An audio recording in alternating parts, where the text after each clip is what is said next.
حضور صلی اللہ علیہ وآلہ وسلم کی حیات طیبہ میں کوئی ایک نہیں بلکہ ہزاروں ایسے واقعات پیش آئے جب کوئی انسان اپنے سینے میں عداوت رسول کا ٹھاٹے مارتا ہوا سمندر لے کر آپ کے سامنے آیا اور حبیب خدا کی شخصیت کے جمال جہاں آرا نے اس کی کایا پلٹ کر رکھ دی۔ چند لمحے پہلے جہاں عداوت کے جذبات ٹھاٹھے مار رہے تھے، اب وہاں اسی ذات کی محبت کے گلشن آباد ہو چکے تھے۔ حضرت عمر فاروق رضی اللہ تعالیٰ عنہ کے ایمان لانے کے واقعے پہ ایک نظر ڈالیں، اس بدو کو ایک نظر دے لیں جس نے آپ کو تنہا ایک درخت کے نیچے آرام کرتے ہوئے دیکھ کر تلوار سونچ لی اور پھر اس تلوار سے حضور صلی اللہ علیہ وآلہ وسلم کو شکار کرنے کی بجائے خود آپ کی زلف واللیل کا شکار ہو گیا۔ حقیقت یہ ہے کہ سخت جان اور سخت دل عربوں کے دلوں میں جو عقائد و نظریات چٹانوں کی طرح راسخ تھے، ان کو حضور صلی اللہ علیہ وآلہ وسلم کے حسن اخلاق اور حسن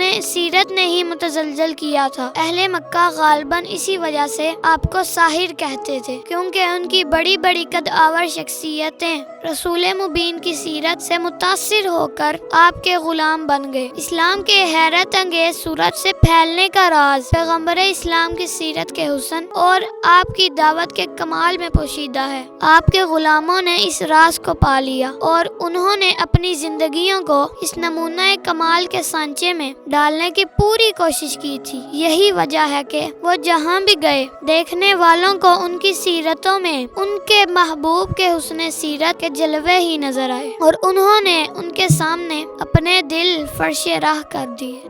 اگر ہم بھی چاہتے ہیں کہ اسلام پوری دنیا کے اوپر غالب ہو تو ہمیں چاہیے کہ ہم حضور نبی کریم صلی اللہ علیہ وآلہ وسلم کی سیرت کو اپنائیں، اس نے خلق کو اپنائیں۔ اسی طرح سے ہم دنیا اور آخرت میں کامیاب ہو سکتے ہیں۔